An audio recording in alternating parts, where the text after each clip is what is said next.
Vote যতই আসছে ততই রাজনৈতিকভাবে উত্তপ্ত হচ্ছে বাংলার কোণা কোণা। ভোটের আগে নানান এজেন্ডা, নানান দাবি দাওয়া এবং বিরোধী এবং শাসকের চাপানুতোর, এই হলো বিউটি অফ ডেমোক্রেসি, অর্থাৎ গণতন্ত্রের সৌন্দর্য। এই নিয়েই একদম তৈরি হয় একটি গণতান্ত্রিক পরিবেশ। এবং ভোট যেহেতু গণতান্ত্রিক উৎসব একটি, তাই উৎসবে সামিল হতে সবাই মোটামুটিভাবে আগ্রহ প্রকাশ করে থাকেন। কেননা এই গণতান্ত্রিক উৎসব বা ভোটে অংশগ্রহণ করার জন্য সবথেকে বড় এই ক্ষেত্রে পাত্র হলো সাধারণ মানুষ, অর্থাৎ আমজনতা। জনতা জনার্দনই নির্বাচিত করেন আগামী 5 বছর কে দায়িত্বভার গ্রহণ করবে, কার হাতে দায়িত্ব দেবেন এবং জনগণের দায়িত্ব কারা মাথা পেতে নেবে এবং প্রতিটি দায়িত্ব খুব সুচারুভাবে পালন করবে। পশ্চিমবঙ্গে ভোটের নির্ঘণ্ট আগামী সপ্তাহে সম্ভবত সোমবার মঙ্গলবারই ঘোষণা হতে পারে।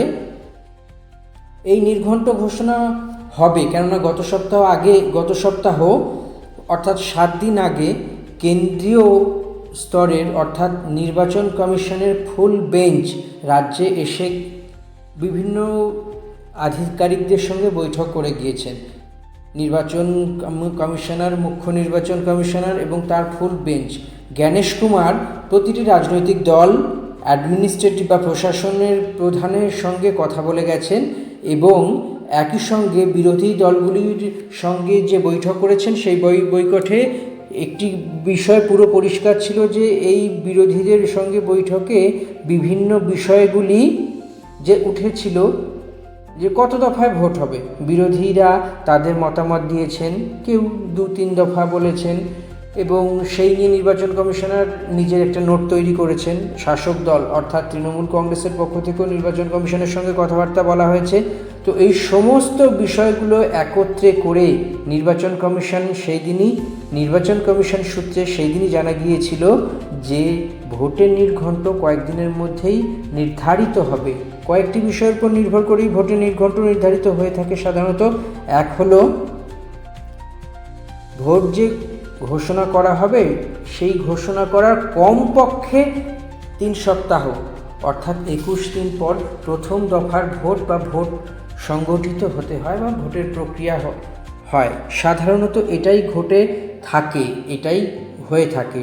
তো সব মিলিয়ে বলা যেতে পারে যে বিধানসভা ভোটের আগে যে পরিবেশ এবং পরিস্থিতি পশ্চিমবঙ্গে অন্তত তৈরি হচ্ছে তাতে বেশ জমজমাট একটি রাজনৈতিক ড্রামা দেখতে পাবেন। কেননা ভোটের আগেই বিভিন্ন রাজনৈতিক দলের কর্মী সমর্থক নেতারা রাজনৈতিক দল বদল করেন। অর্থাৎ মনে হলো যে এই দলে আমার কর্মক্ষমতা বা কার্যকারিতা নেই, বা আমার যা পটেনশিয়াল আছে, আমার যা অভিজ্ঞতা আছে বা আমার যা দক্ষতা আছে এখানে আমি ঠিক কাজ মেটাতে পারছি না বা সেই রকমভাবে কাজ করতে পারছি না, ফলত আমি অন্য কোনো জায়গায় দেখে নিই, অন্য কোনো জায়গায় হয়তো এর থেকেও বেশি আমি কাজ করতে পারবো। অন্তত এই ভাবনা চিন্তা নিয়েই রাজনৈতিক দলের বিভিন্ন কর্মীরা দলত্যাগ করেন এবং অন্য দলে যোগ দেন। এই নিয়েই বিভিন্ন রকম ঘটনা চাপানুতোর হয়।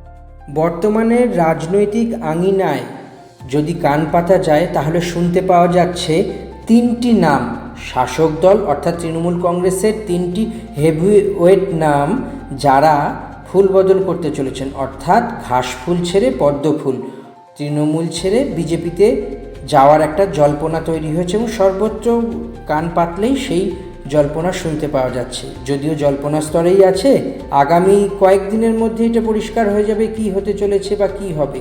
3টি হেভিওয়েট নাম, সেই 3টি হেভিওয়েট নাম অন্তত রাজনীতির অত্যন্ত চর্চিত একটি বিষয়, চর্চিত একটি নাম। সেই নামগুলো এক এক করে আপনাদের সামনে এবার তুলে ধরা শুরু করছি। তালিকার প্রথমেই আছেন প্রাক্তন আইনমন্ত্রী এবং কয়লামন্ত্রী মলয় ঘটকের নাম। তিনি দীর্ঘদিনের তৃণমূল কর্মী। বিগত কয়েকদিন ধরেই দেখা যাচ্ছে তৃণমূল শীর্ষ নেতৃত্বের সঙ্গে তার বেশ দূরত্ব তৈরি হয়েছে। এমনকি এসআইআর নিয়ে যে ধর্ণামঞ্চ হয়েছিল ধর্মতলা মেট্রো চ্যানেলে, সেই ধর্ণা মঞ্চে তাকে দেখতে পাওয়া যায়নি। ফলত অন্য কোনো ব্যাপারও থাকতে পারে, কিন্তু এই নিয়ে জল্পনা চলছে যে বর্তমানে আইন দপ্তর মুখ্যমন্ত্রী নিজের হাতেই রেখেছেন, অন্য কাউকে দেননি। ফলত মলয় ঘটকের সঙ্গে দূরত্ব বাড়াতেই জল্পনা তৈরি হয়েছে যে তিনি বিজেপিতে যোগ দিচ্ছেন, অন্তত এক এক সূত্র তাই বলছে। তমলুকের বিধায়ক তথা রাজ্যের প্রাক্তন মন্ত্রী এবং পূর্ব মেদিনীপুর অর্থাৎ তমলুকের জেলার প্রাক্তন সভাপতি ডক্টর সৌমেন কুমার মহাপাত্রের কিছুদিন আগে নিরাপত্তা প্রত্যাহার করেছে। এই বিষয়ে তিনি জানিয়েছেন যে তিনি জানেন না কোনো ঘটনা এবং দীর্ঘ 1 বছর ধরে প্রায় দলের সঙ্গে তার দূরত্ব তৈরি হয়েছে এবং শারীরিক অসুস্থতার কারণেই তিনি বাড়িতে আছেন, অন্তত তিনি তাই জানিয়েছিলেন। তাকে নিয়েও জল্পনা তৈরি হচ্ছে যে তিনি কি এবার বিজেপিতে জয়েন করবেন। ফলত এরকম একটা কল্পনা রাজ্য রাজনীতিতে হচ্ছে এবং আগামী দিনে সেটা আরও পরিষ্কার হতে পারে।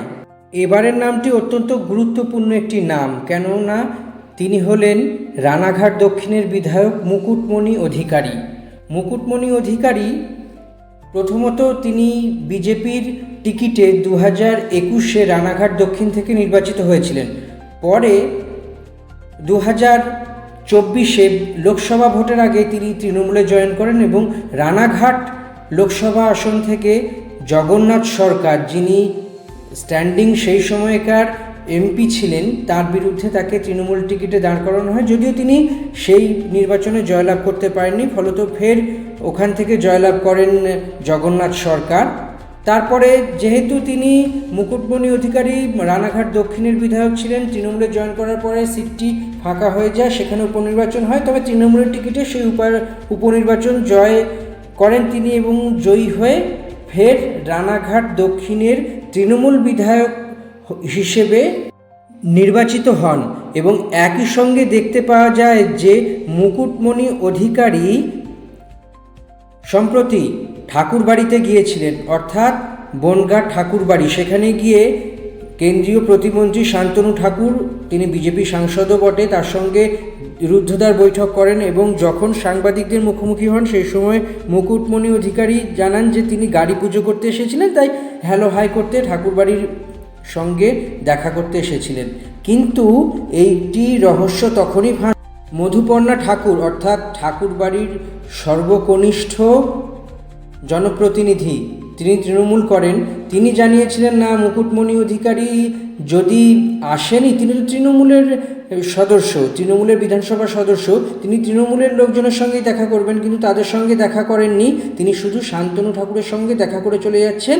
আর গাড়ি জন্য আসা বা গাড়ি নিয়ে আসা বা গাড়ি পুজো করতে আসা, সেটা তো একটা অছিলা মাত্র। তো সব মিলিয়ে এই ঘটনাতেও বড় সড়ো জল্পনা তৈরি হয়েছে মুকুটমণি অধিকারী আগামী দিনে কি করতে চলেছে। ফলে জল্পনায় একদম সরগরম হয়ে উঠেছে রাজনৈতিক যে পরিস্থিতি, রাজনৈতিক মাটি। ফলত এই 3 হেভিওয়েট নেতার দল পরিবর্তন কি আগামী দিনে হবে? চোখ রাখুন আর খবরে থাকুন। জল্পনা কল্পনার অবসান আশা করি খুব তাড়াতাড়ি নিরসন হয়ে যাবে, তাই দেখতে থাকুন ভিডিওগুলি।